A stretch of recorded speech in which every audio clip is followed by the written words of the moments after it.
नमस्कार मित्रांनो, आजचं हे आपलं 5वं लेक्चर आहे. आधुनिक भारताचा इतिहास YCMU SYBA. मित्रांनो, आजच्या या भागामध्ये आपण अभ्यास करणार आहे सुधारणावादाची सुरुवात, ज्याच्यामध्ये आपण मुख्य 3 घटकांचा अभ्यास करणार आहे. मित्रांनो, कालच्या लेक्चरमध्ये आपण अभ्यास केला होता ईस्ट इंडिया कंपनीच्या धोरणांचा सामाजिक परिणाम, ज्याच्यामध्ये आपण 5 उपघटकांचा अभ्यास केला. पाश्चात्य शिक्षण, ख्रिस्ती धर्मप्रसार, सुधारणावादी संस्था, कंपनी सरकारने केलेले समाज सुधारणा कायदे, छपाईच्या कलेचा व वृत्तपत्रांचा उदय. तर मित्रांनो, आजच्या आपल्या लेक्चरमध्ये आपण अभ्यास करणार आहे सुधारणावादाची सुरुवात, ज्याच्यामध्ये आपण 3 उपघटकांचा अभ्यास करणार आहे. एक म्हणजे राजा राममोहन राय, दुसरा म्हणजे लोकहितवादी, तिसरं म्हणजे ज्योतिराव फुले. मित्रांनो, तुम्हाला जर काही व्हिडिओ आवडत असेल तर कृपया व्हिडिओला लाईक करा, शेअर करा, कमेंट करा. तुमच्या मनामध्ये काही प्रश्न असतील किंवा तुम्हाला काही प्रश्न विचारायचे असतील तर तुम्ही कमेंट करून विचारू शकता. 19वे शतक हे आधुनिक भारतातील समाज प्रबोधनाचे युग समजले जाते. पाश्चात्य शिक्षणाच्या संपर्कामुळे अनेक नवशिक्षितांच्या मनात नवविचार आणि कल्पनांचे वारे वाहू लागले. त्यातूनच देशात सुधारकांची एक साखळीच निर्माण झाली. राजा राममोहन राय हे या साखळीतले आद्य सुधारक. महाराष्ट्रातील आरंभीच्या सुधारकांपैकी गोपाळ हरी देशमुख उर्फ लोकहितवादी आणि महात्मा फुले यांचे कार्य विशेष अर्थपूर्ण ठरले. तर या तिघांच्या समाज सुधारणा आपण थोडक्यात बघणार आहे. पहिला घटक आहे राजा राममोहन राय. बंगालमधील एका कुलीन कुटुंबात त्यांचा जन्म झाला. विद्यार्थी दशेतच त्यांनी विविध धर्मांच्या मूळ ग्रंथांचा अभ्यास केला. त्यात वेद, बायबल व कुराण या ग्रंथांचा समावेश होता. त्यासाठी त्यांनी संस्कृत, हिब्रू, ग्रीक व फारसी भाषांचा सखोल अभ्यास केला होता. इंग्रजी भाषेवरही त्यांचे प्रभुत्व होते. तरुणपणी त्यांच्यावर इस्लामी संस्कृतीचा व विचारांचा प्रभाव होता. विशेषतः एकेश्वरवादी आणि बुद्धिप्रामाण्यवादी या तत्वप्रणालींनी ते भरलेले होते. अर्थात इस्लामचा एकूण सर्वच अभ्यास त्यांनी डोळसपणे व बुद्धिवादी दृष्टिकोनातून केला असल्यामुळे परंपरावादी इस्लामी विचार त्यांनी कधी स्वीकारला नाही. हिंदू धर्माचेही ते गाढे अभ्यासक होते. वेद, उपनिषदे, धर्मशास्त्र, हिंदू कायदा असे गहन विषय त्यांनी स्वप्रज्ञेने अभ्यासले होते. त्यामुळे लहानपणी परंपरागत हिंदू आचारविचारांचे कट्टर पालन करणारे रॉय उत्तर आयुष्यात एकेश्वरवादी झाले. धर्मकल्पनेवर जमलेली कोळिष्टके म्हणजे खरा धर्म नसून अखिल मानवजातीचा धर्म एकच आहे. ईश्वर एकच असून त्याच्यावरच विश्वास ठेवला पाहिजे. विश्वधर्माच्या कल्पनेवर आधारित तत्वांचे प्रतिपादन त्यांनी आपल्या ग्रंथात केले. पंथभेद हे सगुण उपासनेच्या कल्पनेमुळे निर्माण झाले आहेत. बुद्धिप्रामाण्याचा लोप झाल्यामुळे अंधश्रद्धा बोकाळली व अंधश्रद्धेतूनच बाह्य धार्मिक आचारांचे अवडंबर वाचते, असे रॉयनी स्पष्टपणे म्हटले होते. अवतारवादही त्यांनी अमान्य आहे. ईश्वराचे विचार सर्वसामान्यांना समजावून देण्यासाठी प्रेषितांची आवश्यकता नाही, हे त्यांचे ठाम प्रतिपादन आहे. प्रत्येक धर्माचे अंतिम उद्दिष्ट मानवी कल्याण हेच आहे, हे आपले मत त्यांनी आपल्या धर्मविषयक ग्रंथात मांडले होते. याच विचारांनी तत्कालीन बंगाली पंडितात मोठी खळबळ माजली. अनेकांनी राममोहन राय यांच्याशी वाद आरंभला, पण शास्त्रीय व तार्किक पद्धतीने रॉयनी आपल्या मताचे श्रेष्ठत्व सिद्ध केले. राममोहन रॉय यांनी फारसी, बंगाली व इंग्रजी अशा 3 भाषांतून विपुल ग्रंथरचना केली. जेरेमी बेंथॅमस सारख्या विचारवंतांनीही त्यांच्या इंग्रजीचे तोंड भरून कौतुकच केले होते. 1814 पर्यंतचा हा त्यांचा काळ म्हणजे त्यांच्या पुढील समाजकार्याची जणू पूर्वतयारीच ठरली. 1814 ते 1830 पर्यंतच्या 16-17 वर्षांच्या कालावधीत राममोहन राय कलकत्ता येथेच राहिले. 1815 मध्ये त्यांनी आत्मीय सभा या नावाची संस्था सुरू केली. तिच्या व्यासपीठावर धर्म, तत्वज्ञान तसेच सती, जातीभेद, कुलीनपणा इत्यादी दृष्ट प्रथासंबंधीही चर्चा होत होती. अनेक परंपरावादी त्यांच्या विरुद्ध दंड थोपटून उभे राहिले, पण रॉयनी या सर्वांना चोख उत्तर दिले. वेदांतावरील त्यांच्या लेखनावरून राममोहन राय यांचे ख्रिश्चन मिशनऱ्यांशी सुद्धा शाब्दिक युद्ध झाले. मिशनरी लोक हिंदू धर्मावर टीका करताना प्रचलित अंधश्रद्धा व सामाजिक चालीरीतींवर प्रमाणाबाहेर भर देतात व हिंदू धर्माच्या मूलभूत तत्वासंबंधी अवक्षारही काढत नाहीत. हा त्यांचा खोडसाळपणा आहे. 15व्या शतकात पूर्वीच्या ख्रिस्ती धर्मातही अनाचार माजले होते, मग त्यावरही टीका करण्याचा हिंदूंना हक्कच आहे, असा बिनतोड युक्तिवाद रॉयनी मांडला. ब्राह्मो समाज या धर्मपंथाची राममोहन राय यांनी स्थापना केली, असा सर्वसामान्य समज आहे, पण तो तितकासा बरोबर नाही. असा एखादा धर्मपंथ काढावा या मताचे राममोहन राय नव्हते. एकेश्वरवादाच्या तत्वावर सर्व जागतिक धर्मांना एकत्र आणणे शक्य आहे, अशी त्यांची धारणा होती.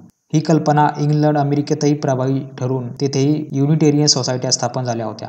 हिंदू एकेश्वरवादाला चालना देण्यासाठी रॉय यांनी अगोदरच वेदांत कॉलेज 1825 व नंतर कलकत्ता युनिटेरियन कमिटीची स्थापना केली. त्यांच्या मागोमाग ब्राह्मो समाज स्थापन झाली. तिच्याच मागोमाग ब्राह्मो सभा स्थापन झाली 1828 मध्ये. याच ब्राह्मो सभेच्या पुढे ब्राह्मो समाज असा उल्लेख होऊ लागला. ब्राह्मो सभेच्या माध्यमातून राममोहन रॉयनी जगातील सर्व महत्त्वाच्या धर्मत्वांचा संगम घडवून आणण्याचा प्रयत्न केला. रॉय यांच्या समाज सुधारणेच्या कार्यात त्यांच्या शिक्षणविषयक विचारांचा व कामाचा प्रथम उल्लेख केला पाहिजे. अंधश्रद्धा, अज्ञान आणि अवैज्ञानिक दृष्टी या सर्वांच्या बेड्यांतून मुक्त असलेला मानव निर्माण व्हावा, ही राममोहन राय यांची कळकळ होती. विज्ञानाचा समावेश असलेले शिक्षणच प्रबोधन घडवून आणू शकेल, असा त्यांचा विश्वास होता. म्हणून त्यांनी युरोपीय व्यक्तींनी व ख्रिस्ती मिशनऱ्यांनी केलेल्या शाळा सुरू करण्याच्या प्रयत्नांना सहाय्य केले. डेव्हिड हेअर यांच्या सहकार्याने रॉयनी आधुनिक पद्धतीचे विज्ञानाधिष्ठित शिक्षण देणारी एक शाळा काढण्याचे, हिंदू कॉलेज काढण्याचे ठरवले. या योजनेला काही इंग्रज व हिंदू पुढाऱ्यांनी उत्स्फूर्त पाठिंबा दिला. परंतु ही शाळा काढण्यामागे राममोहन रॉय आहेत हे समजताच हिंदू पुढारी बिथरले व रॉय यांनी संस्थापक समितीतून काढून टाका, अन्यथा आम्हीच बाजूला होऊ, असा त्यांनी हट्ट धरला. रॉयना शाळा निघण्यात अधिक रस होता, संस्थापक समितीत राहण्याचा नव्हता. त्याने होऊन आपले नाव मागे घेतले, मात्र हिंदू कॉलेजला हरेक प्रकारे बाहेरून मदत केली. स्वतः राममोहननी पुढे 1822 मध्ये high English school, Anglo Hindu school शाळा काढली. या शाळेत देवेंद्रनाथ टागोर शिकले. 1823 साली डॉ. अलेक्झांडर डफ या मिशनऱ्याला त्याच्या शाळेसाठी जागा व विद्यार्थी मिळवून देण्यात रॉय यांचे मोठे सहाय्य झाले. मनमोहन रॉय यांच्या समाजसुधारणा कार्याची प्रेरणा उपयुक्तवादी विचारप्रणाली व कविसदीचे तत्वज्ञान यांच्या प्रभावामुळे मिळाली असावी. सामान्य जनांचे कल्याण व मानवतावाद या हेतूने लोकांचे भले करण्याचे प्रयत्न आपण केले पाहिजेत, असे त्यांना वाटे. त्यांनी केलेल्या समाजसुधारणा कार्यात सतीबंदी कायदा व्हावा म्हणून त्यांनी फार श्रम घेतले. सतीची चाल अमानुष आहे हे कळून सुद्धा कंपनी सरकारला हिंदूच्या चालीरीतीत ढवळाढवळ करण्याचे धाडस होत नव्हते. 1829 मध्ये गव्हर्नर जनरल बेटिंगने सतीबंदीचा कायदा आणला. त्यावेळीही पुराणमतवाद्यांनी टीकेचे मोल उठवले. राममोहन त्यावेळी बेटिंगच्या मागे उभे राहिले. हिंदू स्त्रीला वडिलांच्या संपत्तीत वाटा मिळत नाही हा निखालस अन्याय आहे, असे त्यांचे मत होते. 1822 मध्ये त्यांनी याही प्रश्नाला तोंड फोडण्यासाठी एक पुस्तिका प्रसिद्ध केली. हिंदू समाजातील जातीव्यवस्था येथील राजकीय जीवनातल्या फुटीरतेस कारणीभूत आहे व त्यामुळेच भारतावर अपमानास्पद वाटणारी राजकीय गुलामगिरी ओढवली याचा त्यांना खेद वाटते. समाजसुधारणाविषयक आपल्या मतांचा प्रसार करण्यासाठी त्यांनी 1821 मध्ये संवाद कौमुदी नामक बंगाली साप्ताहिक सुरू केले होते. याच नियतकालिकातून त्यांनी मुक्त व्यापाराच्या धोरणाचा पुरस्कार केला. सामान्य लोकांची स्थिती सुधारावी म्हणून प्रशासकीय सुधारणा व्हायला हव्यात अशी मागणी केली. इंग्लंडकडून होणाऱ्या भारताच्या आर्थिक शोषणाविरुद्ध आवाज उठवला. सामाजिक व सांस्कृतिक प्रबोधन आणि सुधारणा यांची आर्थिक स्थितीशी घनिष्ठ संबंध आहे असे ते मानत. युरोपियांच्या सहवासाने येथील लोकांचे सांस्कृतिक पुनरुत्पादन होईल असे त्यांना वाटे. शिवाय त्यामुळे पाश्चात्य तंत्रज्ञान भारतात पोहोचेल, येथील मजूर स्थानिक जमीनदारांच्या कचाट्यातून सुटेल व त्याला थोडा तरी पैसा वेतनाच्या स्वरूपात मिळेल अशी शक्यता त्यांना वाटत होती. अर्थात यातील संभाव्य तोटाही त्यांनी नजरेआड केला नव्हता. ब्रिटिश कंपनीची मीठ व्यापाराची मक्तेदारी संपुष्टात आणण्यासाठी रॉय यांनी खूप प्रयत्न केले. एकूणच कंपनीच्या सरकारमुळे भारताचे आर्थिक शोषण कसे होत आहे यावर पार्लमेंटच्या सिलेक्ट कमिटीने धाडलेल्या प्रश्नावलीला विस्तृत उत्तरे लिहून त्यांनी प्रकाश टाकला. राममोहन हे ब्रिटिश दार्जिने होते असा एक समज आहे. ब्रिटिश सत्ता भारतात हवी असे त्यांनी मानले हे खरे आहे, पण ती केवळ भारतीय समाजाची सुधारणा होईपर्यंतच राहावी असे त्यांचे मत होते. सुमारे 40-50 वर्षाच्या अवधीतच हे घडून येऊ शकेल असे त्यांना वाटले. याचा अर्थ त्यांना भारताबद्दल अभिमान नव्हता असा होत नाही. एका इंग्रज लेखकाने भारतीय लोक कनिष्ठावस्थेत आहेत व त्यांना बुद्धिमत्तेचा किरण इंग्लंडने प्रदान केला आहे असे लिहिताच रॉयनी त्याला खरमरीत उत्तर दिले आणि बजावले की जग ज्यांचा आदर करते ते सर्व प्रेषित आणि धर्मवेतेत आशिया खंडानेच जगाला दिले आहेत. किंबहुना जगाला ज्ञानाचे पहिले धडे आमच्याच पूर्वजांनी दिले आहेत. 1831 मध्ये सिलेक्ट कमिटीच्या प्रश्नावलीला दिलेल्या उत्तरात अनेक प्रशासकीय व वित्तीय सुधारणा त्यांनी सुचवल्या होत्या.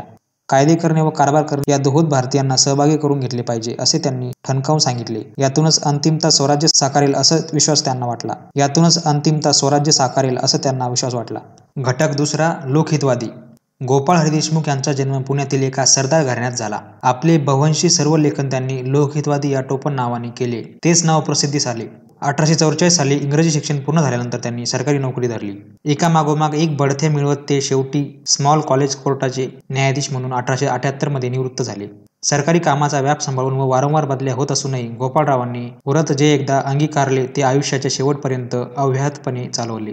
ग्रंथ प्रकाशक, रुग्णालयांची सेवा करणारे, विधवा विवाह चळवळीला सक्रिय उत्तेजन देणारे, कौन्सिलचे सभासद, प्रांतिक सभेचे अध्यक्ष, शाळा व वाचनालयांचे संस्थापक, विविध सभांचे व संस्थांचे अध्यक्ष अशा नानाविध भूमिका वेळोवेळी पार पाडणारे गोपाळराव म्हणजे जणू काही तत्कालीन महाराष्ट्राचा एक चालता बोलता इतिहासच. विद्यार्थी दशेपासूनच गोपाळरावांचा वाचनाचा झपाटा मोठा होता.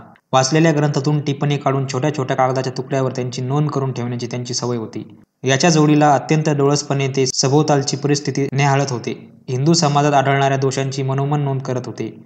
समाजाचे दोष जाहीरपणे सांगणे आवश्यक होते असे वाटल्यामुळे त्यांनी वर्तमानपत्रांचा आश्रय घेतला. मुंबईहून प्रसिद्ध होणाऱ्या प्रभाकर या साप्ताहिकात त्यांचे पहिले पत्र 19 मार्च 1848 रोजी प्रसिद्ध झाले.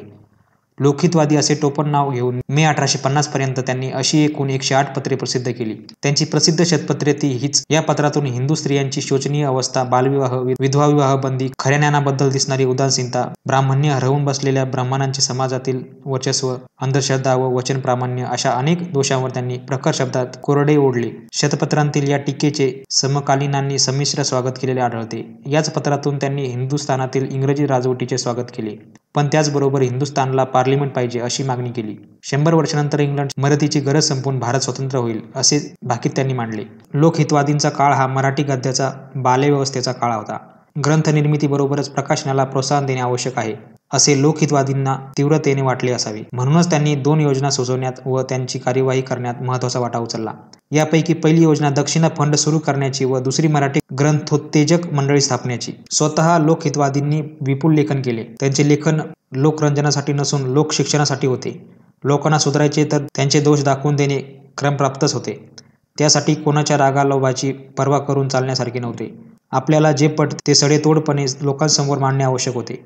लेखनाच्या याच एका उदात्त हेतूने प्रेरित होऊन त्यांनी लहान मोठी अशी 39 पुस्तके लिहून प्रसिद्ध केली.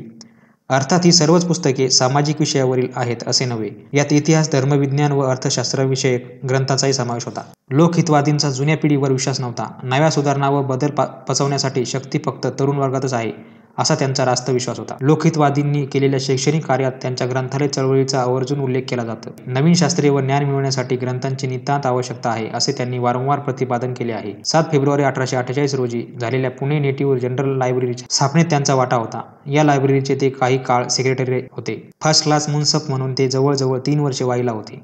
या काळात त्यांनी वाईलाही एक वाचनालय स्थापन केले. तरुणांप्रमाणे स्त्रियांच्या उन्नतीचाही त्यांनी ध्यास घेतला होता. हिंदू स्त्री पारंपरिक बंधनातून बाहेर पडल्याशिवाय हिंदू समाज सुधारणेची वाटचाल यशस्वीरित्या करू शकणार नाही असे त्यांचे ठाम मत होते.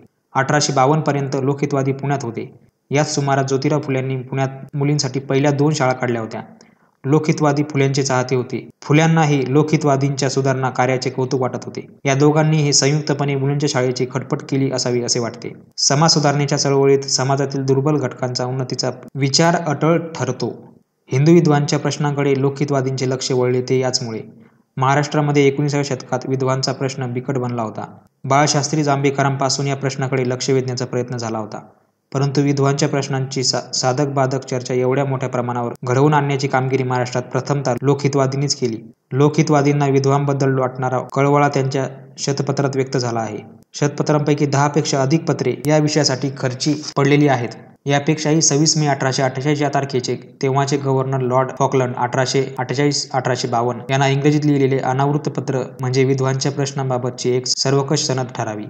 Bombay times and journal of commerce या द्विसाप्ताहिकाच्या 10 जून 1848 च्या अंकात प्रसिद्ध झालेल्या या पत्रात हिंदू विधवांची स्थिती, त्यांच्यात आढळणाऱ्या गुन्हेगारीचे स्वरूप व विधवा विवाह रूढ करण्याच्या दृष्टीने अनेक उपाय सुचवलेले आहेत. येन तारुण्यात लोकहितवादींची या विषयाचा किती सखोल अभ्यास केला होता याची प्रचिती यावरून येते. विधवांशी जे विवाह करतील त्यांना प्रोत्साहन देण्यासाठी एक विधवा फंड उभारला पाहिजे असे प्रतिपादन लोकहितवादींनी आपल्या उपयुक्त पत्रात केले आहे. विधवांचा प्रश्न सोडवण्यासाठी एखादी संस्था आवश्यक आहे ही जाणीव लोकहितवादींना होती असाच या प्रतिपादनाचा अर्थ आहे.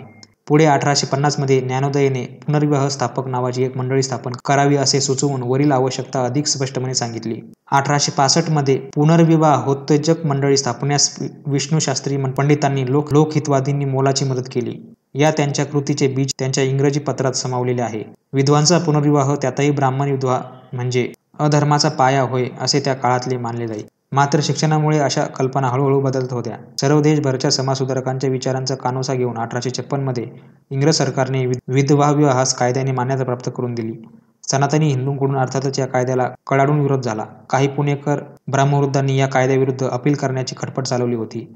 लोकहितवाद्यांना हे कळताच ज्ञानप्रकाशमध्ये त्यांनी एक पत्र लिहिले व असा विरोध करणे समाजहिताच्या विरुद्ध आहे हे पुणेकर ब्राह्मणांना पटवून देण्याचा प्रयत्न केला. या पुस्तिकेत अभ्यासाचा कालखंड 1857 पर्यंत मर्यादित आहे. त्यामुळे लोकहितवादींच्या 1860 पर्यंतच्या ठळक कामगिरीचा ऊहापोह येथे केला आहे. यापुढील काळात त्यांनी अहमदाबाद व मुंबई येथे शाळा काढणे, वर्तमानपत्रे सुरू करणे, विधवा विवाह विषयक लेखन व प्रत्यक्ष कार्य इत्यादी बहुविध सहकार्य केले. प्रार्थना समाज, आर्य समाज व थिऑलॉजिकल सोसायटी यांच्या माध्यमातून धार्मिक प्रबोधनाचेही मोठे काम केले. तिसरा घटक आहे ज्योतिराव फुले. हिंदू समाजातील माळी जातीत ज्योतिरावांचा जन्म झाला. विद्रोही विचार मांडणारे आद्य सुधारक म्हणून ते ओळखले जातात. हिंदू समाजातील दलितांची पाठीराखी म्हणून त्यांची मोलाचे कार्य आहे. त्यांनी 1860 पर्यंतच्या कालखंडात प्रामुख्याने शिक्षणविषयक काम केले. उत्तर आयुष्यात मात्र त्यांनी विपुल लेखनही केले. त्यात छत्रपती शिवाजीराजे भोसले यांचा पोवाडा, ब्राह्मणांचे कसब, गुलामगिरी, शेतकऱ्यांचा आसूड, सार्वजनिक सत्यधर्म इत्यादी ग्रंथ सुप्रसिद्ध आहेत. लोकहितवादी गोवंडे, न्या रानडे इत्यादी समकालीन सुधारकांशी त्यांचे संबंध होते. त्यांनी प्रामुख्याने आपल्या लेखनात उच्चवर्णीय हिंदूवर, विशेषतः ब्राह्मण वर्गावर कडाडून टीका केली. सुरुवातीच्या काळातील त्यांच्या शैक्षणिक कार्याचा तपशील आपण थोडक्यात पाहू. ज्योतिरावांनी आपले इंग्रजी शिक्षण 1847 साली पूर्ण केले. विद्यार्थी दशेत आपल्या ब्राह्मण व मुसलमान मित्रांबरोबर देशस्थितीबद्दल त्यांच्या वारंवार चर्चा होत. सामाजिक समता, धार्मिक चालीरीती, मानवी हक्क हे विषय चर्चेत येत. टॉमस पेन यांच्या राईट्स ऑफ मॅन या ग्रंथातील विचारांचा त्यांच्यावर प्रगाढ परिणाम झाला होता. तसेच ख्रिस्ती धर्मोपदेशकांच्या प्रचार कार्यामुळे हिंदू धर्मावरील श्रद्धा उडाली. त्यांच्या आठवणीत ब्रिटिश सत्तेविरुद्ध झालेल्या अनेक बंडामुळे ब्रिटिश राज्य उलथून टाकण्याचे विचार त्यांच्या मनात घोळत होते. पण पुढे त्यांच्या लक्षात आले की भारताची सर्वांगीण सुधारणा होण्यासाठी इंग्रज राजवटीची गरज आहे. सुरुवातीपासूनच त्यांचे लक्ष शूद्र व स्त्रियांच्या प्रश्नाकडे लागले होते. सर्व थरातील स्त्रियांवर होणाऱ्या अन्यायाची त्यांना जाणीव होती. म्हणूनच त्यांनी स्त्रियांसाठी शाळा काढण्याचे ठरवले. स्त्री ही भविष्य काळातली भाग्यविधाती आहे. मुलांवर होणारे संस्कार तिच्याच हातात असतात. म्हणून 1848 साली त्यांनी पुण्याला मुलीची एक शाळा सुरू केली. ते लिहितात, मी पुण्यास येताच कनिष्ठ वर्गातील मुलींसाठी एक शाळा सुरू केली. मात्र त्या शाळेत ज्या मुलांना शिक्षण घेण्याची आवड असेल त्यांनाही प्रवेश दिला. या शाळेत मी वाचन, अंकगणित आणि व्याकरणाची मूलतत्वे शिकवित असे. महारमांगाच्या मुलींसाठी काढलेल्या या शाळेमुळे पुण्यातील सनातनी मंडळी चिडून गेली. ज्योतिरावांना विरोध सहन करावा लागला. शाळेत शिकवण्यासाठी शिक्षक मिळेना. त्यांनी आपल्या पत्नीला सावित्रीबाईंना घरी शिकवले होते. त्यांनाच ज्योतिरावांनी आपल्या मुलींच्या शाळेत शिकवण्यास सांगितले. यामुळे पुण्यात गजब माजला. सनातनीने ज्योतिरावांच्या वडिलांवर दडपण आणले. त्यामुळे त्यांचे वडील गोविंदराव यांनी शाळा तरी सोड किंवा घर तरी सोड असे ज्योतिरावांना सांगितले. ज्योतिरावांनी घर सोडले. त्यामुळे ज्योतिरावांना पोटापाण्याच्या उद्योगासाठी नोकरी पत्करावी लागली आणि शाळा ही काही महिन्यांनी बंद पडली. पुढे सदाशिवराव गोवड्यांच्या मदतीने त्यांनी ती शाळा पुन्हा सुरू केली. काही स्नेही व इंग्रजी अधिकाऱ्यांनीही त्यांना सहाय्य मिळाले. ज्योतिरावांनी पुण्यातील बुधवारपेठ, रस्तापेठ आणि वेताळपेठेत मुलींच्या 3 शाळा 1851-1852 या काळात काढल्या. बुधवारपेठेतील शाळेत सावित्रीबाई काम करू लागल्या. या शाळांमधील कामाची तत्कालीन शिक्षण खात्याच्या अधिकाऱ्यांनी मुक्तकंठाने स्तुती केली. ज्योतिरावांचा जाहीर सत्कार करण्यात आला. महाराष्ट्रात मुलींची पहिली शाळा आणि अस्पृश्यांसाठी पहिली शाळा महात्मा फुले यांनी स्थापन केली. अस्पृश्य मुलांच्या पिण्याच्या पाण्याचा प्रश्न सोडवण्यासाठी स्वतः घरातील हौद त्यांनी खुला केला. ते कृतिशील सुधारक होते. याच सुमारास पुण्यात दक्षिणा फंडाचे प्रकरण गाजत होते. लोकहितवादींनी व इतर काही ब्राह्मण पुढाऱ्यांनी ब्राह्मणांना दिली जाणारी सरकार दक्षिणा ग्रंथ लिहिणाऱ्यांना बक्षीस रूपाने द्यावी असा अर्ज केला होता. त्याविरुद्ध ग्रामण्य बहिष्कार उभे राहिले. या सुधारक ब्राह्मणांच्या जीवाला धोका निर्माण झाला होता. इतके हातघाईवर प्रकरण आले. यावेळी ज्योतिरावांनी आपल्या तालमीतील 200 तरुणांच्या मदतीने या ब्राह्मणांना संरक्षण दिले. ज्या ज्या गोष्टींमुळे समाजाची सुधारणा होऊ शकेल त्या त्या गोष्टींना आपले सहाय्य मिळावे हे ज्योतिरावांना कळकळत या प्रसंगातून दिसून येते. हाच प्रकार विधवा विवाह चळवळीला पाठिंबा देण्यातून दिसून येतो. विधवांची समस्या ही प्राय उच्चवर्णीय हिंदूची ब्राह्मणांची समस्या होती. शूद्र स्त्रियांचा त्यात संबंध नव्हता. तरी देखील ज्योतिरावांनी पुढील काळात अनाथ विधवांच्या पुनर्वसनाच्या कामात लक्ष घातले. मित्रांनो, आपण अभ्यासलेल्या या भागावर काही महत्त्वाचे प्रश्न येऊ शकतात जे तुम्हाला परीक्षेच्या दृष्टीने खूप महत्त्वाचे आहेत. त्यापैकी आपला पहिला प्रश्न असेल, राजा राममोहन रॉय यांची कामगिरी स्पष्ट करा. दुसरा प्रश्न असेल, ज्योतिराव फुले यांची कामगिरी स्पष्ट करा. तिसरा प्रश्न असेल, गोपाळ हरी देशमुख यांची कामगिरी स्पष्ट करा. तर मित्रांनो, अशा प्रकारचे काही प्रश्न वगैरे तुम्हाला विचारले जाऊ शकतात. मित्रांनो, व्हिडिओ जर का तुम्हाला आवडला असेल तर व्हिडिओला लाईक करा, शेअर करा, कमेंट करा. तुमच्या मनामध्ये काही प्रश्न असेल तुम्ही मला विचारू शकता. आपल्या टेलिग्रामची लिंक तुम्हाला डिस्क्रिप्शनमध्ये दिलेली आहे. तुम्ही टेलिग्राम ग्रुप जॉईन करू शकता. ज्या काही अपडेट्स वगैरे असतील ते आपण अपडेट वगैरे टाकत असतो. तर मित्रांनो, भेटूया पुढच्या व्हिडिओमध्ये. तोपर्यंत बघत राहा, शिकत राहा. जय हिंद, जय महाराष्ट्र.